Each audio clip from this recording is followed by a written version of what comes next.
This video goes out to all of you who have suffered from life-limiting anxiety for years. I myself have been waiting 5 years at least to find this cure, and I imagine some of you watching this have probably been waiting even longer than that, so I will give you the answer here directly. The cure to anxiety and stress is to exercise 45 minutes 3 times per week.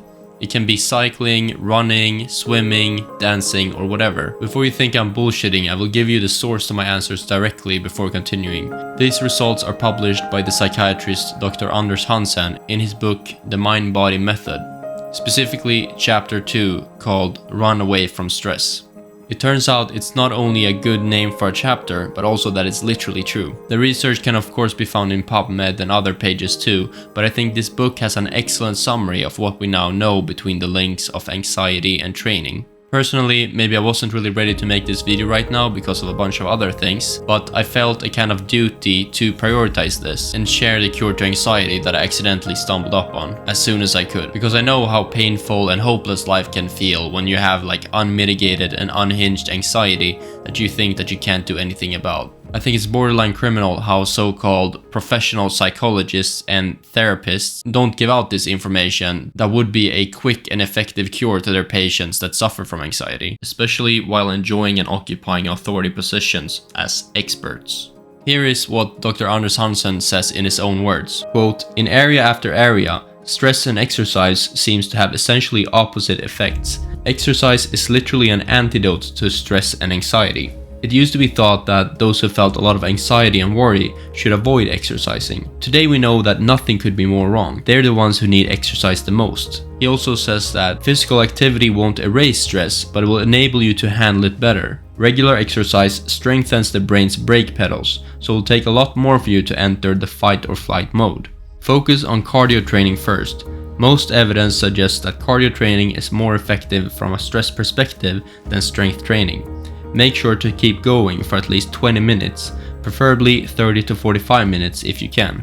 Make exercise a habit, because the effect will increase over time. It takes time for the hippocampus and frontal lobe, 2 of the brain's stress brakes, to strengthen. And by over time, Dr. Anders Hansen means like weeks and months. So even though you will get some effects immediately that same day, like right after you've trained, you will have to wait like for a few months to get the real benefits. He continues, "Make sure to get the heart rate up significantly, at least 2 to 3 times per week. This will teach your body that a significantly increased heart rate is not a signal of danger, but on the contrary, leads to something positive. This is especially true if you've had more severe anxiety problems, such as panic attacks. Push yourself really hard once a week, for example with interval training. There's some evidence that it has an especially good effect on anxiety. But start carefully and increase the intensity slowly if you have had panic attacks or bouts of very strong anxiety.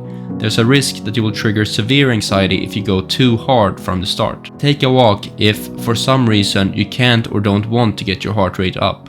Walking also has an anxiety relieving effect, although not as strong as when you move more intensely." Okay, so since I started this video with giving the answer to anxiety and the cure directly, without giving any of the explanations, I'm now gonna go back and explain how everything works. So just to summarize again, 3 times per week, 45 minutes, that can essentially cure your anxiety, which is insane. I can't even begin to describe how excited I am to tell you that. So let's go back a bit and explain everything. Dr. Anders Hansen talks about cortisol, which is the primary stress hormone in the body. Cortisol is what has been fucking everybody up that has anxiety. Both anxiety and stress stem from cortisol, or should I say, 2 high levels of cortisol. So anxiety and stress is the same system. It's not 2 different things, even though it could seem like that.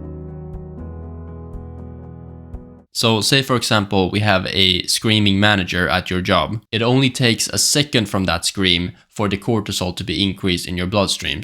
And the effect of cortisol is like a faster heartbeat, and that you get tense, and that you react to maybe small things. So say you're holding a speech and someone coughs or something, then you immediately look on that person. So that's like the fight or flight response, essentially. You also lose your humor, I know from experience, and you also get very serious. It's because the body is prioritizing other things than humor, like making jokes and being socially smooth. That we can do later. Now it's about focus on survival. So that's the explanation of the cortisol.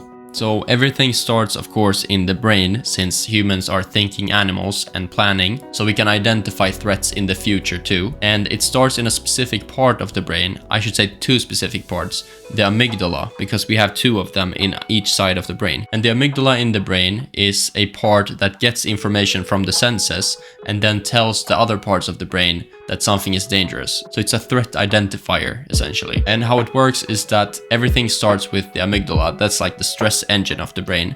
They identify things from our senses, like our vision or hearing or touch, and then they send a signal to the hypothalamus, which then sends a signal to the pituitary gland, which then sends a signal to the adrenal glands in the kidneys. And it's the adrenal glands that excrete this hormone cortisol. And the fucked up thing is that the cortisol release in the bloodstream increases the amygdala even more, which then just escalates and goes into a negative spiral. So that's why we can have a panic attack if nobody steps in to stop this process and negative spiral. So to slow down the stress system, the brain has several brakes.